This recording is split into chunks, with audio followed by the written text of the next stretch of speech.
Subscribe Kalyani Online Classes channel for all exams. नमस्कार दोस्तों, आज हम बात करेंगे बाल विकास के अंतर्गत शैशवावस्था पर। दोस्तों, जो शैशवावस्था है वो बाल विकास में एक महत्वपूर्ण जो है अवस्था है। और अगर हम देखें शैशवावस्था को तो ये जो चारों अवस्थाएं हैं एक बालक की, उसमें दूसरी अवस्था है। पहली अवस्था हम गर्भावस्था को कह सकते हैं और दूसरी अवस्था हम शैशवावस्था को कह सकते हैं। ये दूसरी अवस्था है जो बहुत महत्वपूर्ण है और ये टॉपिक भी बहुत महत्वपूर्ण है, क्योंकि इस टॉपिक से निरंतर यूपीटेट, सीटेट या अन्य जो एजुकेशन से संबंधित परीक्षाएं हैं उसमें प्रश्न आते रहे हैं। और आपको मेरा ये वीडियो पसंद आए तो आप मेरे चैनल को सब्सक्राइब करें और वीडियो को लाइक करें और अधिक से अधिक अपने दोस्तों में शेयर करें। देखिए दोस्तों, अगर बात करते हैं शैशवावस्था की, तो अगर पहले बाल विकास की बात करें तो बाल विकास या बाल मनोविज्ञान का जो जनक है वो माना जाता है स्टैनले हॉल को। ये हम पिछले वीडियो में आपको बता चुके हैं कि स्टैनले हॉल हैं वो व्यक्ति हैं जिन्हें बाल मनोविज्ञान का जनक माना जाता है। और शैशवावस्था की अगर दोस्तों बात करें तो शैशवावस्था का जो निर्धारण है, कुछ मनोवैज्ञानिक मानते हैं कि जो शैशवावस्था का जो निर्धारण है वो आयु के आधार पर नहीं होता है, जैसे जे वॉटसन है, क्रो एंड क्रो है और स्टैनले हॉल। स्टैनले हॉल का इसमें कथन है दोस्तों, वो मानते हैं कि जो बाल विकास की जो अवस्थाएं हैं जो उसका निर्धारण है वो निर्धारण आयु के आधार पर नहीं होता, वे होता है बालक की विशेषताओं के आधार पर। उदाहरण के तौर पर ये कहा जा सकता है कि मान लीजिए कोई बालक 10 वर्ष का है और उसके अंदर वही आदतें हैं या उसकी विशेषताएं वही हैं जो शैशवावस्था में एक बालक की होती हैं, तो ये माना जाएगा कि बालक का वो शैशवावस्था है, शैशवकाल है, बालक अभी उसी में जी रहा है। तो जो निर्धारण है, ध्यान रखिएगा दोस्तों, वो आयु के आधार पर नहीं होता है, वो बालक की विशेषताओं के आधार पर होता है, बालक की जो विकास की अवस्थाएं होती हैं। और स्टैनले हॉल वो व्यक्ति हैं जिन्हें जो है बाल मनोविज्ञान का जनक माना जाता है। तो दोस्तों शुरू करते हैं अपना टॉपिक को। दोस्तों, अगर हम बात करें शैशवावस्था की, तो शैशवावस्था जो है ये 5, इसका जो अगर टाइम ड्यूरेशन अगर हम देखें तो जब बच्चे का जन्म होता है, जब से शुरू होती है और उसका जो समय रहता है वो जन्म से लेकर 5 वर्ष के अंत और 6 वर्ष के प्रारंभ तक इसको हम मान सकते हैं। जो शैशवावस्था है इसका ये समय होता है, ध्यान रखिएगा, 5 वर्ष के अंत तक और 6 वर्ष के प्रारंभ तक इसको माना जा सकता है। और अगर शैशवावस्था की बात करें तो दोस्तों शैशवावस्था को 2 भागों में विभाजित किया जा सकता है। जन्म से लेकर जो 3 वर्ष तक की अवस्था है उसे हम पूर्व शैशवावस्था कहते हैं, मतलब जन्म से लेकर 3 वर्ष तक की। और 3 वर्ष से लेकर जो 5 वर्ष के अंत या 6 वर्ष के प्रारंभ तक की आयु है वो उत्तर शैशवावस्था कहलाती है। दोस्तों, शैशवावस्था में जो बालक के अंदर एक विशेषता आती है अनुकरण की प्रवृत्ति, मतलब बच्चे के अंदर अनुकरण करने की प्रवृत्ति जो है उत्पन्न हो जाती है। बच्चा जैसा अपने बड़ों को करता हुआ देखता है, अपने भाई बहनों को करता हुआ देखता है, अक्सर वो ऐसे ही करता है। और यह अवस्था में क्या होता है, इस अवस्था की एक विशेषता यह भी है कि इस अवस्था में बालक के अंदर स्वयं प्रेम की भावना जो है जागृत हो जाती है। बालक जो है, जो बालक के माँ बाप हैं या उनके भाई बहन हैं, वो ये चाहता है कि सब उसी को प्यार करें और उसके अलावा वो किसी को प्यार न करें। दोस्तों, अगर बाल मनोविज्ञान की बात करें और इसमें इसकी अवस्थाओं की बात करें तो जो बाल मनोविज्ञान की जो अवस्थाएं हैं मुख्य रूप से 3 अवस्थाएं हैं। 4 अवस्थाएं भी मानते हैं, गर्भावस्था को एक अवस्था माना जाता है, लेकिन मुख्यतः 3 अवस्थाओं को इसमें लिया जाता है। पहली है शैशवावस्था, दूसरी है आपकी बाल्यावस्था और तीसरी है दोस्तों किशोरावस्था। आगे दोस्तों बात करते हैं शैशवावस्था। शैशवावस्था जो शब्द है इसको अंग्रेजी में हम इन्फेंट कहते हैं। दोस्तों, जो इन्फेंट शब्द है वो लैटिन भाषा का शब्द है और ये 2 शब्दों से मिलकर बना है। जो इन्फेंट शब्द है, इन और फेरी, ये 2 वर्ड ऐसे हैं, एक इन और एक दूसरा फेरी, जिससे मिलकर बना है। जहां इन का अर्थ होता है अनेबल या नो और फेरी का अर्थ होता है स्पीक, अर्थात अनेबल टू स्पीक, मतलब एक ऐसा बालक जो बोलने में असमर्थ हो, दैट इज कॉल्ड इन्फेंट। तो ये दोस्तों इसका मतलब था, देख के रहिएगा। और अगर एक प्रश्न आता है कि जो इन्फेंट शब्द है कौन सी भाषा का शब्द है, तो आप बता देंगे लैटिन भाषा का शब्द है। और एक बार मैं आपको पुनः बता दूं, ये 2 शब्दों से मिलकर बना है, एक इन और फेरी से, जहां इन का अर्थ होता है अनेबल और फेरी का अर्थ होता है स्पीक, अर्थात अनेबल टू स्पीक। ये इसका मतलब होता है कि बोलने में असमर्थ। अब दोस्तों आगे बात कर लेते हैं हम उन विद्वानों की जिन्होंने शैशवावस्था के बारे में कुछ कहा है या कुछ विशेषताएं इसकी बताई हैं या कुछ अपनी परिभाषाएं या कुछ तथ्य इसके बताए हैं। सबसे पहले हम दोस्तों एडलर महोदय को देखते हैं। एडलर महोदय ने शैशव अवस्था को परिभाषित करते हुए कहा है, बालक के जन्म के कुछ माह बाद ही ये निश्चित किया जा सकता है कि जीवन में उसका क्या स्थान है। दोस्तों यहाँ पर एडलर महोदय बताते हैं कि जब बालक का जन्म होता है उसके पश्चात उसके क्रियाकलापों से मतलब 5 से 6 वर्ष तक का जो काल है, इसमें देखकर ये बताया जा सकता है कि उसका जीवन में क्या स्थान है, वो क्या करेगा आने वाले समय में और कहाँ वो डिजर्व करता है। ये सब उसके क्रियाकलापों को देखकर निश्चित किया जा सकता है। ये एडलर महोदय का कथन है। दूसरी अगर हम डेफिनेशन की बात करें तो दूसरी डेफिनेशन देते हैं यहाँ पर न्यूमैन। न्यूमैन ने परिभाषित करते हुए शैशव अवस्था को बताया है कि शैशव अवस्था जीवन का महत्वपूर्ण काल है। दोस्तों न्यूमैन ने बिल्कुल सच बात कही है कि शैशव अवस्था जीवन का सबसे महत्वपूर्ण काल है। कारण उसका ये है कि दोस्तों यही एक ऐसी अवस्था है जिस अवस्था में जो है ये निश्चित किया जा सकता है कि बालक अपने भावी जीवन में क्या करेगा, उसका भविष्य कैसा होगा। इसलिए इस जो समय को जो है शैशव अवस्था के समय को जो है सबसे महत्वपूर्ण काल यहाँ पर न्यूमैन ने माना है। आगे चलते हैं दोस्तों, आगे वैलेंटाइन को हम देखते हैं। जो वैलेंटाइन ने शैशव अवस्था को परिभाषित करते हुए दोस्तों कहा है कि शैशव अवस्था सीखने का आदर्श काल है। दोस्तों आपको बताते चलें,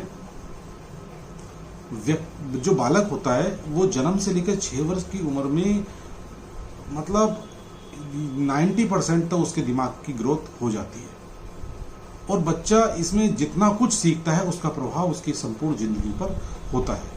इसलिए इस समय को जो है सीखने का आदर्श काल कहा गया है कि बच्चा इसमें अनुकरण करता है अपने माँ बाप का और नई नई चीज़ों के बारे में क्या क्यों कैसे अत्यंत प्रकार की या अन्य नई नई प्रकार की जिज्ञासाएं उसके मन में उत्पन्न होती हैं और वो उनका प्रश्न का उत्तर जानना चाहता है और ये सीखने का आदर्श काल है। मतलब इसमें जो भी चीज़ बच्चा सीखता है उसका प्रभाव उसकी संपूर्ण जिंदगी पर रहता है। दोस्तों आगे हम बात करते हैं स्टेंग महोदय की। जो स्टेंग है उन्होंने परिभाषित करते हुए उसको कहा है कि जीवन के प्रथम वर्ष में बालक अपनी भावी जीवन का शिलान्यास करता है। प्रथम वर्ष में मतलब शिलान्यास करता है, जीवन में आगे बढ़ता है। यद्यपि उसमें परिवर्तन हो सकता है पर प्रारंभिक प्रवृत्तियों और प्रतिमान सदैव बने रहते हैं। दोस्तों जो मैंने अभी आपको पिछली परिभाषा में बताया कि जो बच्चे के ऊपर इस समय में प्रभाव पड़ता है वो प्रभाव उसकी जिंदगी भर उसके ऊपर रहता है। जितने भी मतलब उसमें परिवर्तन होते हैं और प्रारंभिक जो उसके प्रवृत्तियां होती हैं, प्रतिमान होते हैं, जितनी वो चीज़ें वो सीखता है वो लाइफ टाइम उसको कहीं ना कहीं प्रभावित करती हैं और उसका असर उसकी संपूर्ण जिंदगी पर दोस्तों रहता है। आगे दोस्तों हम बात करते हैं फ्राइड के अनुसार। फ्राइड ने शैशव अवस्था को किस प्रकार परिभाषित किया है। फ्राइड महोदय कहते हैं बालक को जो कुछ बनना है प्रारंभ के 4 से 5 वर्षों में बन जाता है। ये फ्राइड महोदय का कथन है। उन्होंने बताया है कि जितना भी बालक को सीखना है वो बहुत जल्दी 5 से 6 वर्ष की उम्र में सीख लेता है और उन्हीं वर्षों को आधार पर यह निश्चित किया जा सकता है, यह निर्धारित किया जा सकता है कि वो अपने जीवन में क्या बनेगा। मतलब ये शुरू के जो प्रारंभ के 4 से 5 वर्ष हैं बालक के जीवन की, ये दिशा निर्देशित करते हैं बालक को और बता देते हैं और सबके लिए ये निश्चित कर देते हैं कि बालक का जीवन में क्या स्थान रहेगा और किस प्रकार उसकी जिंदगी आगे बढ़ेगी और वो क्या बनेगा। आगे गुड एनफ महोदय हैं। गुड एनफ महोदय दोस्तों शैशव अवस्था को परिभाषित करते हुए कहते हैं कि व्यक्ति का जितना भी मानसिक विकास होता है उसका आधा 3 वर्ष की आयु तक हो जाता है। दोस्तों गुड एनफ महोदय ने कहा है कि जन्म से लेकर मृत्यु पर्यंत विकास की प्रक्रिया निरंतर चलती रहती है, लेकिन जो मस्तिष्क का विकास है, जो मानसिक विकास है, जितना विकास हमारा 3 वर्ष की अवस्था में होता है वो आधा विकास होता है। मतलब 3 वर्ष के बाद मतलब संपूर्ण और 100% हमारा माइंड का डेवलपमेंट होना है तो 3 वर्ष में, जन्म से लेकर 3 वर्ष में वो आधा विकास हो जाता है। उसके पश्चात जो आगे की लाइफ है उसमें जो आधा विकास है वो होता है।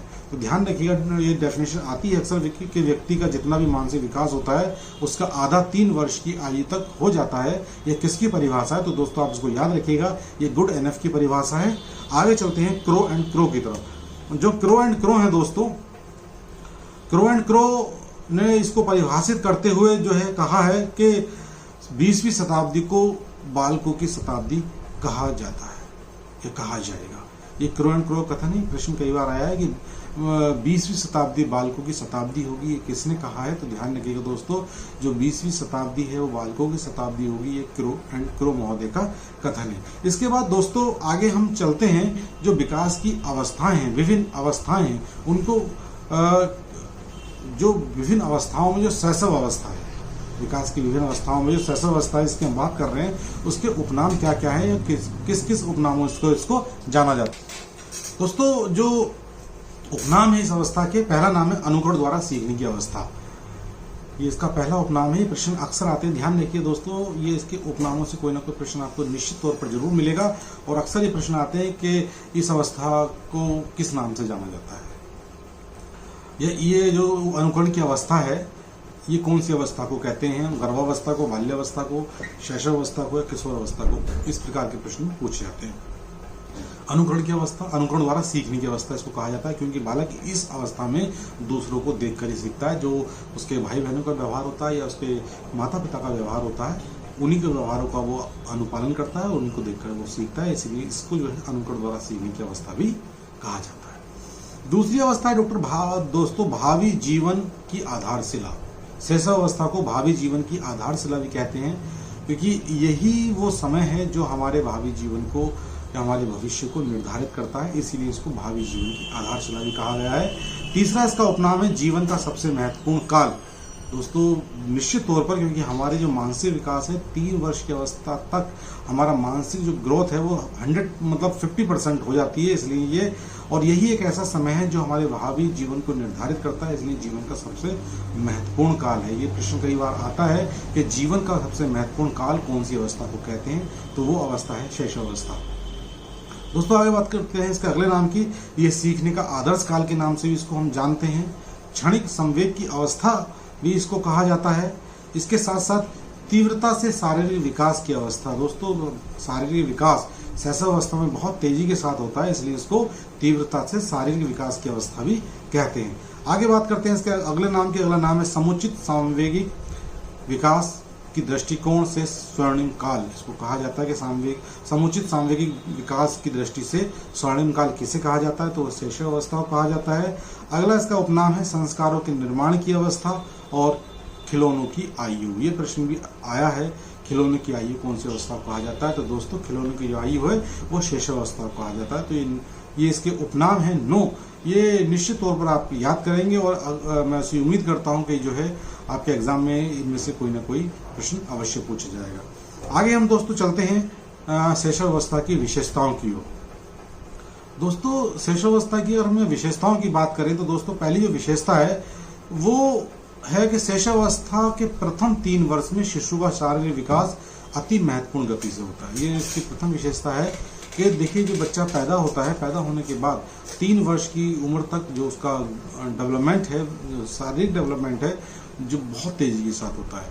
इसकी विशेषता है पहली। और दूसरी विशेषता है सीखने की प्रक्रिया में तीव्रता आती है। दोस्तों बालक बहुत तीव्र गति से सीखता है और इसी के अंतर्गत गैसेल जो महोदय हैं उनका कथन है कि बालक प्रथम 6 वर्ष में बाद के 12 वर्ष से दूना सीख लेता है।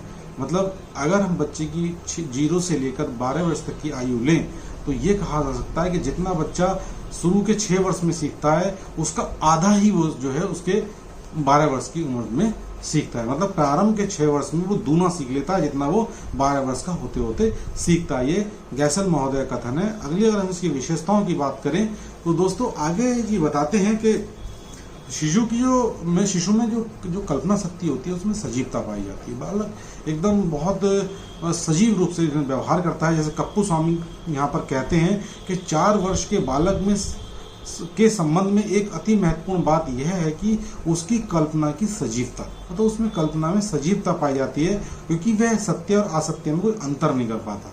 उसे ये नहीं मालूम होता कि क्या गलत है, क्या बुरा, क्या सही है, क्या सच है, क्या झूठ है, वो ये जान नहीं पाता है। और इसके फलस्वरूप क्या दिखाई देता है, असत्य भाषी दिखाई जान पड़ता है कि ऐसा लगता है कि वो असत्य है, क्योंकि उसकी कल्पना में सजीवता, वो जो सोचता है, वो जो कल्पना करता है वो ऐसा लगता है वो सजीव है और वो सब चीज जो है सोचता है कि जो वो सोच रहा है वो सब चीज हो जाएगी। इसलिए ध्यान रखिएगा उसकी कल्पना में सजीवता पाई जाती है, इसकी विशेषता है। और अगली हम विशेषता की बात करें दोस्तों तो जो शिशु होता है वो दूसरों पर निर्भर होता है। दोस्तों स्टार्टिंग में बालक जब 1 से 2 वर्ष का होता है या 3 वर्ष तक की अवस्था में बालक अपने आप कुछ भी नहीं कर पाता, चाहे वो खाने की बात हो या किसी भी आवश्यकता की बात हो, वो स्वयं कुछ नहीं कर पाता, तो जो है वो दूसरों पर निर्भर रहता है इस अवस्था में। आगे हम बात करें शिशु में आत्म प्रेम, जो सेल्फ लव है, इसकी भावना बहुत अधिक प्रबल मात्रा में होती है। ये कह सकते हैं कि ये जो सेल्फ लव है वो प्रबल मात्रा में एक बालक के अंदर पाया जाता है। जैसे जो बालक होता है वो चाहता है कि उसके जो माता पिता हैं या उसके जो भाई बहन है उसका प्रेम किसको मिले, उसी को मिले, और वो यह भी चाहता है कि उसके अलावा वो किसी और को ना मिले। मतलब जो माँ बाप हैं वो उनका प्रेम प्राप्त करना चाहता है, वो चाहता है कि माँ बाप हैं, भाई बहन है, वो उसी को प्यार करें, लेकिन वो साथ साथ ये भी जरूर चाहता है कि वो केवल उसी को प्यार करें, उसके अलावा वो और किसी को प्यार न करें। आगे बात करते हैं दोस्तों इसकी अगली विशेषता की। जो इसकी अगली विशेषता है वो बताती है कि शिशु की अच्छी और बुरी, उचित और अनुचित बातों का ज्ञान नहीं होता है और वह उन्हीं कार्यों करना चाहता है जिसमें उसे आनंद की प्राप्ति होती है। दोस्तों एक जो बालक होता है, जो शिशुअवस्था होती है, इसमें बच्चे के अंदर लैक ऑफ मॉरलिटी, मतलब चीज़ों का ज्ञान उसको नहीं होता। वह ये नहीं जानता है क्या ठीक है और क्या ठीक उसके लिए नहीं है, ठीक, और वो उन्हीं कार्यों करता है जिसमें उसको आनंद मिलता है, चाहे वो कार्य गलत ही क्यों ना हो। तो दोस्तों इस बात का ध्यान रखिएगा, जो स्टूडेंट होता है उसके अंदर क्या होता है, जो शिशुअवस्था का बालक होता है उसके अंदर लैक ऑफ मॉरलिटी होती है। आगे हम इसकी अगली विशेषता की बात करें। जो अगली विशेषता वो कहती है कि शिशु में मूल प्रवृत्तियों पर आधारित व्यवहार, ये इंस्टिंक्ट बेस्ड बिहेवियर है, वो पाया जाता है। या शिशु किसी बात पर अगर उसे क्रोध आ जाता है तो वह अपनी वाणी या क्रिया द्वारा उसको व्यक्त करता है। मतलब इंस्टिंक्ट बेस्ड बिहेवियर, मतलब अगर किसी बात, जैसे कि आपने देखा होगा कि कोई बच्चा है, अगर उसको आप टॉफी देते हैं या कोई और चीज़ देते हैं, उसकी मर्जी का काम करते हैं, तो वो क्या करता है, आपको प्यार करता है। और वहीं अगर आप उसकी कोई बात ना माने, ठीक, अगर मान लीजिए कि बच्चा कोई कार्य करना चाहता है और आप उसको वो कार्य नहीं करना देना चाहते हैं, तो क्या होता है, वो नाराज हो जाता है, वो उसको या तो रोने लगता है या फिर वो आपको कुछ अपनी वाणी के द्वारा उसको व्यक्त कर देता है कि वो उस चीज़ से सहमत नहीं है। तो जो शिशुअवस्था होती है दोस्तों, उसमें जो व्यवहार होता है मूल प्रवृत्तियों पर आधारित होता है। अगली विशेषता की बात करें दोस्तों, तो अगली विशेषता है शिशु में जन्म के समय उत्तेजना के अलावा और कोई संवेग नहीं होता। बाल मनोवैज्ञानिकों ने शिशु को मुख्य प्रकार से 4 संवेग माने हैं, जो है भय, प्रेम, क्रोध और पीड़ा। देखिए दोस्तों, जन्म के समय उत्तेजना के अलावा, ये कहा जाता है जब बच्चे का जन्म होता है तो केवल उत्तेजना ही उसके अंदर होती है, उसके अलावा और कोई संवेग नहीं होता। और अगर शिशु के मुख्य रूप से बात करें संवेगों की, तो 4 ही संवेग यहाँ पर मुख्य रूप से माने गए हैं, जो है तो उसमें भय है, एक प्रेम है, एक क्रोध है और एक पीड़ा। ये 4 ही केवल ऐसे संवेग हैं जो शिशु अवस्था के अंदर, एक शिशु के अंदर पाए जाते हैं। आगे दोस्तों बात करते हैं अगली विशेषता की। अगली विशेषता बताती है कि शुरू में काम प्रवृत्ति बालक की जो है बहुत प्रबल होती है, पर जैसे वयस्क लोग होते हैं वो सबके सामने अपनी उस प्रवृत्ति को शायद व्यक्त कर देते हैं, तो बालक क्या करता है, बालक जो है उसको व्यक्त नहीं कर पाता। आपने देखा होगा कि स्तनपान करते समय जो बालक है क्या करता है, अपने यौनांगों पर जो है हाथ रखता है, और ये जो बात होती है क्या होती है, काम प्रवृत्ति का सूचक होती है। और ये कह सकते हैं कि जो काम प्रवृत्ति होती है बालक के अंदर एक प्रबल रूप में होती है। दूसरी बात, अगली विशेषता की बात करते हैं, तो देखिए दोस्तों, जो बालक होता है उसके अंदर दोहराने की प्रवृत्ति शिशुअवस्था में बहुत प्रबल होती है। जो कार्य आप करेंगे बालक उसको जो है बहुत जल्दी दोहराता है। जो आप अनुकरण करने की प्रवृत्ति इसको कह सकते हैं कि बालक वही करता है जो करता हुआ बड़े व्यक्ति को या बड़े बच्चों को, अपने भाई बहनों को दोस्तों देखता है। दोस्तों अगर बात करेंगे जिज्ञासा की प्रवृत्ति, ये एक ऐसी समय है जब बालक के अंदर जिज्ञासा की जो प्रवृत्ति है बहुत अधिक मात्रा में पाई जाती है। वह अपने खिलौनों पर विभिन्न प्रकार से प्रयोग करता है। जैसे कि आपने देखा होगा कि बालक उसको बार बार अपने खिलौने को चारों तरफ देखता है, उसको कभी क्या होता है फेंक देता है, उसको खोलने का प्रयास करता है और विभिन्न प्रकार के वो जो है प्रश्न पूछता है कि किसी वस्तु के बारे में, कि किसी खिलौने के बारे में कि ऐसा क्यों है, ऐसा कैसे है, इस प्रकार के प्रश्न पूछता है। तो ये क्या है, ये बालक की जिज्ञासा की प्रवृत्ति के सूचक हैं और ये कहा जा सकता है कि बालक के अंदर जिज्ञासा की जो प्रवृत्ति है वो बहुत अधिक मात्रा में दोस्तों पाई जाती है। आगे बात करते हैं दोस्तों शिशु की। जो शिशु अपने माता पिता, भाई बहन आदि के कार्य और व्यवहार का अनुकरण करता है। दोस्तों ये वाली बात हम पीछे बता चुके हैं कि अनुकरण की प्रवृत्ति होती है और बालक जो है अपने भाई बहनों का या अपने माता पिता का या जिसको भी कार्य करते हुए देखता है उसका अनुकरण करने का दोस्तों वो प्रयास करता है। आगे देखते हैं दोस्तों शैशवावस्था में शिक्षा का स्वरूप। तो दोस्तों जो शैशवावस्था में शिक्षा का स्वरूप है वो किस प्रकार होना चाहिए, किस प्रकार की शिक्षा होनी चाहिए, उसको हम देख लेते हैं। यहाँ वैलेंटाइन महोदय का कथन है। वैलेंटाइन महोदय कहते हैं कि जो शैशवावस्था है जो है सीखने का क्या है, एक आदर्श काल है। मतलब जो शैशवावस्था है एक आइडियल पीरियड ऑफ लर्निंग है। बालक जितना अच्छा मतलब जितना ज़्यादा बालक इस उम्र में सीख सकता है शायद कभी बालक इतना नहीं सीख पाता है। यहीं पे वॉटसन महोदय का अपना कथन है। वॉटसन महोदय दोस्तों कहते हैं कि शैशवावस्था में सीखने की सीमा और तीव्रता विकास की ओर किसी अवस्था की तुलना में बहुत अधिक होती है। मतलब कि शैशवावस्था में बालक जितना सीखता है, जितना अधिक बालक इस अवस्था में सीखता है शायद ही वो किसी और अवस्था में दोस्तों इतना सीखता हो, ये वॉटसन महोदय कहते हैं। और आगे जो इसकी अगले स्वरूप की अगर बात करें शिक्षा के, तो शैशवावस्था में शिक्षा के आयोजन के लिए शिशु को घर और विद्यालय में उचित वातावरण प्रदान किया जाना चाहिए। देखिए दोस्तों जब बालक विद्यालय जाने लगे तो इस बात का विशेष ध्यान दिया जाना चाहिए कि उसका वातावरण कैसा है, उसको एक हेल्दी एटमॉस्फेयर उसको दिया जाना चाहिए जिससे वो उसका विकास अधिक से अधिक और अच्छे प्रकार से हो सके।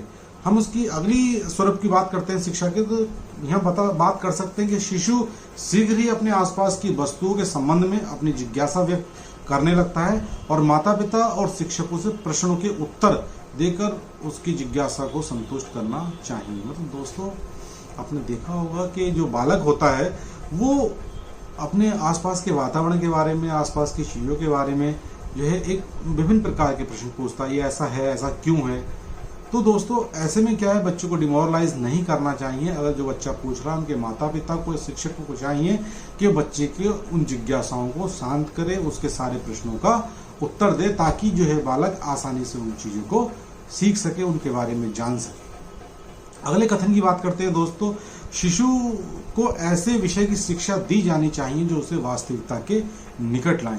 मतलब दोस्तों ऐसी चीज़ों की शिक्षा दें कि जो रियल बेस्ड हो, मतलब रियलिटी से संबंधित हो।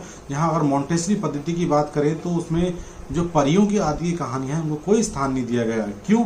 क्योंकि दोस्तों ये माना जाता है कि जो परियों की कहानियां होती हैं ये बच्चों को वास्तविकता से दूर ले जाती हैं और हमारा प्रयास यही है कि बच्चे को अधिक से अधिक ऐसी शिक्षा दी जाए जो वास्तविकता के करीब हो। दोस्तों आगे हम बात करते हैं कि जो शिक्षा की अच्छी आदतों का, शिशु की शिक्षा ऐसी होनी चाहिए जिससे कि उसमें अच्छी आदतों का निर्माण हो सके। यहाँ पर ड्राइडन महोदय का कथन है, पहले हम अपनी आदतों का निर्माण करते हैं और फिर आदतें हमारा निर्माण करती हैं। दोस्तों ध्यान रखिएगा, आदतें ही वो चीज़ हैं जो हमें बनाती हैं।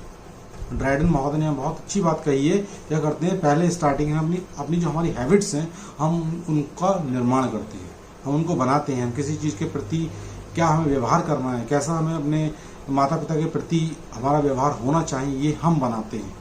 और फिर वही जो हमारे व्यवहार है, वही हमारी जो आदतें हैं वो हमारा निर्माण करती हैं कि हमारा समाज में क्या स्थान है और किस प्रकार हम अपनी सोसाइटी में, अपने समाज में जो है स्थापित हो पाते हैं। ये सब हमारे आदतों के आधार पर ही निश्चित होता है। अगर हमारी आदतें अच्छी हैं तो हम समाज में एक अच्छे व्यक्ति कहलाएंगे और वहीं अगर हमारी आदतें सही नहीं है तो हम वहाँ अच्छे व्यक्ति नहीं कहलाएंगे। दोस्तों आगे बात करते हैं। यहाँ कहा जाता है कि जो शिशु की जो मूल प्रवृत्ति होती है उनका जो है दमन नहीं करना चाहिए बल्कि उनको प्रोत्साहन देना चाहिए। जो भी हमारे यहाँ बालक के अंदर जो मूल प्रवृत्तियाँ पाई जाती हैं, जो अच्छी मूल प्रवृत्तियाँ होती हैं, उनका दबाना नहीं चाहिए। ध्यान रखिए, उसको प्रोत्साहित करें, उसको मोटिवेट करें ताकि बच्चा अच्छे से अच्छे उनको जान सके और आगे जो अपने भावी जीवन में बच्चा करना चाहता है उस कार्य को वो कर सके। दोस्तों आगे हम बात करते हैं, आगे शिशु को क्रिया द्वारा शिक्षा दी जानी चाहिए। मतलब जो उसकी लर्निंग हो वो एक्टिविटी बेस्ड हो, मतलब एक्टिविटी बेस्ड लर्निंग होनी चाहिए और उसको जो भी सीखे वो वास्तविकता के करीब हो और सब कुछ करके सीखे। अगर वो करके सीखेगा तो ज्ञान स्थायी होगा।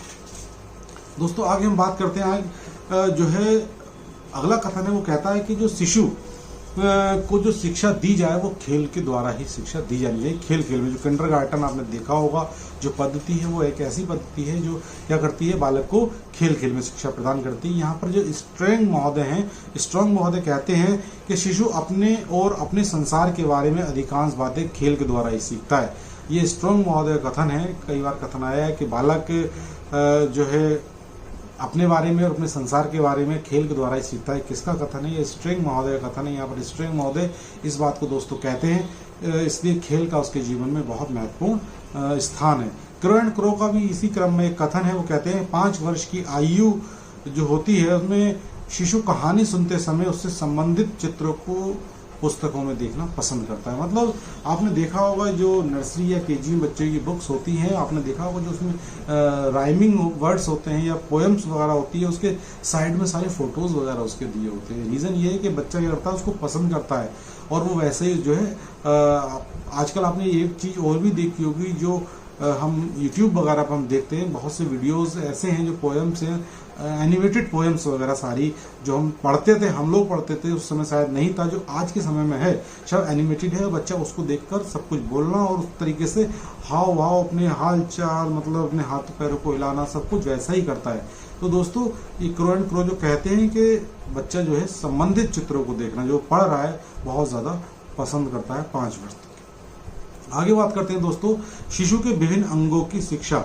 यहाँ पर दोस्तों शिशु को जो है उसके जितने भी अंग हैं उसकी शिक्षा दी जानी चाहिए। रूसो का यहाँ पर कथन है कि बालक के हाथ, पैर और नेत्र उसके प्रारंभिक शिक्षक हैं। इन्हीं के द्वारा वह 5 वर्षों में ही पहचान सकता है और उनको याद कर सकता है।